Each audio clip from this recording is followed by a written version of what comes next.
Wish you all a very happy healthy and prosperous Diwali. Deepavali के आप सभी को बहुत बहुत बहुत सारी शुभकामनाएं। दिवाली के नंबर वन मतलब दिवाली में 10 स्टॉक को मैं डिटेल्ड एनालिसिस करने वाला हूं या फिर एक रिवीजन एनालिसिस करने वाला हूं, जिसमें आज पहला स्टॉक के बारे में हम बात करने वाले हैं। परंपरा के अनुसार नाम पहले बता देता हूं, एवेन्यू सुपरमार्ट्स यानी कि डी मार्ट के बारे में आज हम यहाँ पे डिस्कशन करने वाले हैं। तो दोस्तों, दिवाली शुरू हो चुकी है and highest ever discount Happy Diwali is also there for all you people. I know a lot of you people wait for Diwali for this highest ever discount, and that's why the coupon code is active. Please visit investindia.in. 65% का discount आपको मिल जाएगा।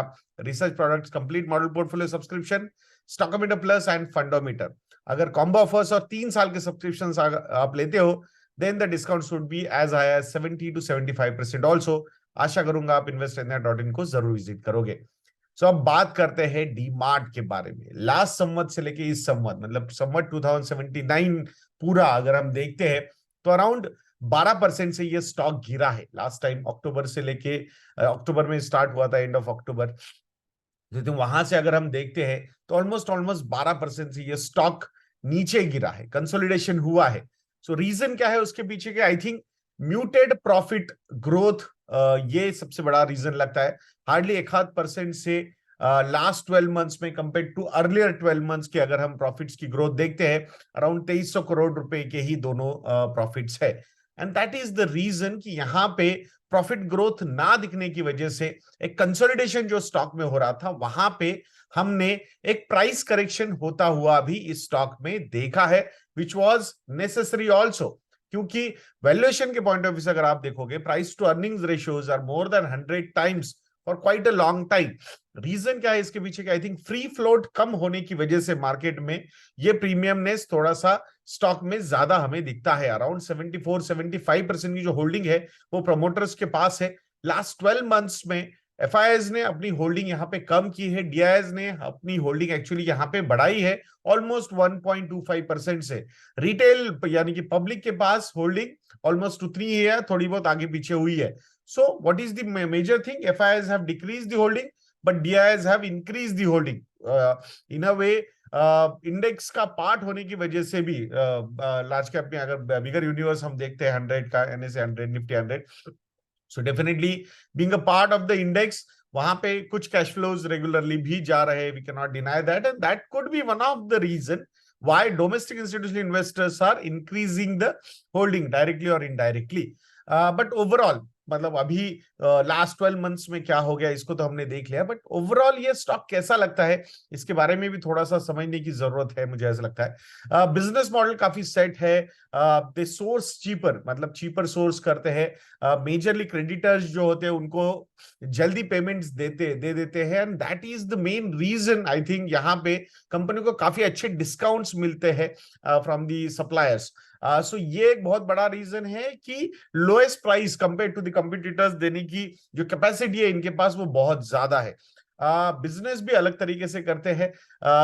Stores को lease करने से ज्यादा own करने में ज्यादा बिलीव करते हैं। जगह को लो, जगह को डेवलप करो एंड देन वहां पे वो स्टोर बनाओ। बाकी कंपनीज को लीजिंग में जितना कॉस्ट लगता है उतना प्रॉपर प्लानिंग की वजह से, आउटस्कर्ट्स वगैरह में स्टोर्स डेवलप करने की वजह से इनको they actually end up having similar kind of cost जो बाकी रिटेल कंपनीज को थोड़ा क्या बोलते हैं उसको, लीज आउट करने में जितना कॉस्ट लगता है उतना उनको थोड़ा सा टाइम लेके ओन करने में कॉस्ट लगता है, एंड दैट्स व्हाई एक रियल एस्टेट एसेट भी यहाँ पे कंपनी क्रिएट कर देती है। So that is also a bigger advantage for the company.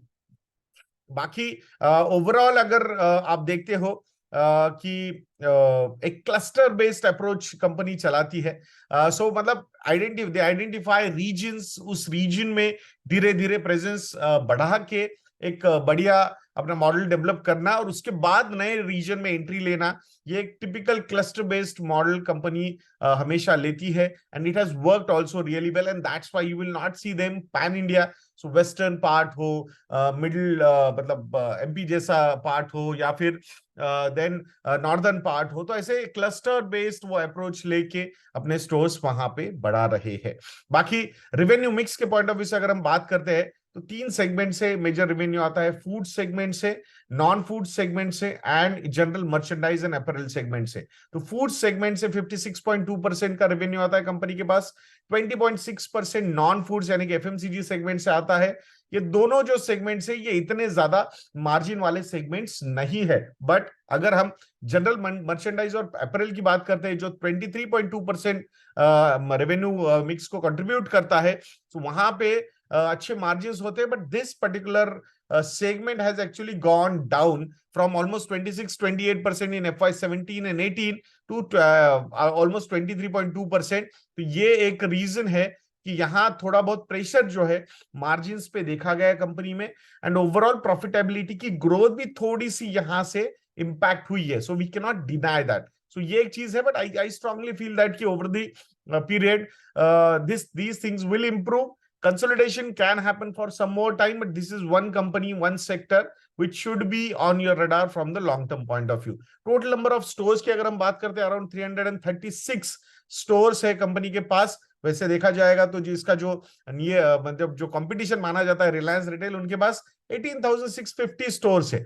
But actually ये कंपैरिजन सही नहीं लगता है, बिकॉज रिलायंस रिटेल के पास जो जियो के भी छोटे बड़े स्टोर्स है उनको भी एक स्टोर के वन काउंट माना जाता है। So that would not be right. So अगर एरिया वाइज अगर हम बात करते हैं रिटेल बिजनेस एरिया वाइज, तो डीमार्ट के पास 13.9 मिलियन स्क्वायर फीट का एरिया है, विजा विज रिलायंस रिटेल के पास 71.5 मिलियन स्क्वायर फीट का है। सो उस कंपैरिजन में around 5 to 6 times Reliance retail का एरिया बड़ा है। सो ये हमने यहाँ पे समझना बहुत ज्यादा जरूरी है। देन ओवरऑल इंडस्ट्री के पॉइंट ऑफ व्यू से हम बात करते हैं, the way per capita income India का बढ़ता जा रहा है, I think that is one of the biggest support for these kind of businesses, organise retail businesses. Median age जो है इंडिया का वो अराउंड 28 है, ये भी एक बहुत बड़ा एडवांटेज है। ऑर्गेनाइज रिटेल का जो पेनिट्रेशन है इंडिया में दैट इज हार्डली 13 to 15% का ही है अभी, और धीरे धीरे ये बढ़ रहा है। मतलब lot of times the varying numbers are coming, like somebody is saying 13%, somebody is saying 15%, somebody is saying 25%।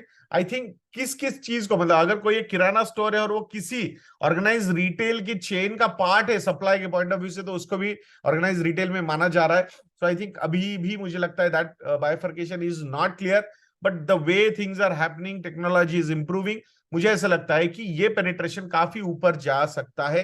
And उस पॉइंट ऑफ व्यू से ऑर्गेनाइज रिटेल को ये जो शिफ्ट है unorganise retail to organise retail का, ये काफी ज्यादा एडवांटेजियस भी हो सकता है एवेन्यू सुपरमार्ट जैसे बिजनेसेस को।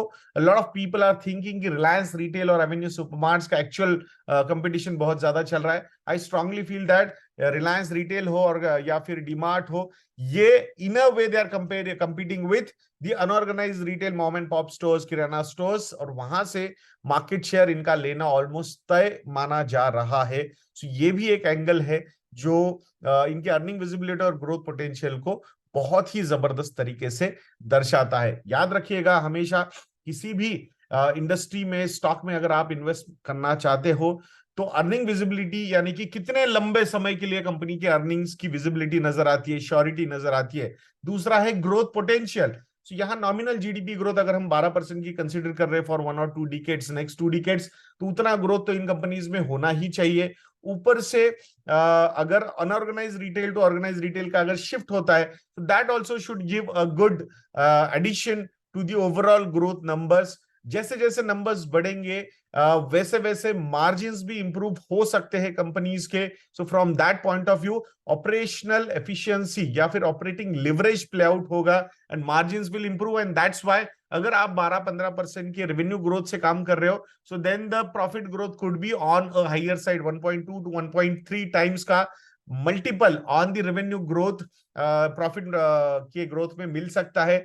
And that's why high earnings growth के पोटेंशियल के साथ इस पर्टिकुलर कंपनी को आपने आपकी रडार पे रखना चाहिए। 2 साल का कंसोलिडेशन अगर आपको बहुत ज्यादा कॉन्शियस कर रहा है, सो आई अंडरस्टैंड कि रिसेंट पास्ट नॉर्मली मतलब जो स्टॉक्स ने लास्ट 12 महीने में बहुत बढ़िया रिटर्न दिए वो आपको बहुत अच्छे लगते हैं, और जो 12-24 महीने में रिटर्न नहीं देता है वो आपको खराब लगते हैं। I am not denying that कि consolidation can happen in this particular company, also more consolidation can happen, but this is one company which should be on your radar from the long term point of view. ये भी हमें काफी ज्यादा strongly यहाँ पे लगता है।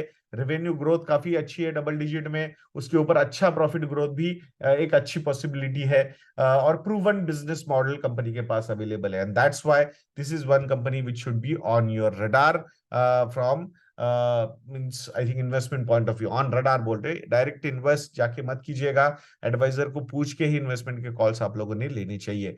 बाकी if you want to know our model reference portfolios, you can go to our website investindia.in and use promo code happy Diwali and subscribe to our complete model portfolio subscription। मात्र 40 to 100 rupees में आप सारे model portfolios को subscribe कर सकते हो। Performance is also available on our website की कैसा है हमारे फंड पोर्टफोलियोज ने परफॉर्म किया है। So I think methodology also we explain over there. आशा करूंगा आप जरूर investindia.in को विजिट करके हमारे पोर्टफोलियोज को सब्सक्राइब करोगे। ऐसे वीडियोस के लिए चैनल पे बने रहिए, वीडियो को लाइक करना, शेयर करना और चैनल को सब्सक्राइब करना बिल्कुल मत भूलना। नेक्स्ट वीडियो में मिलते हैं। जय हिंद।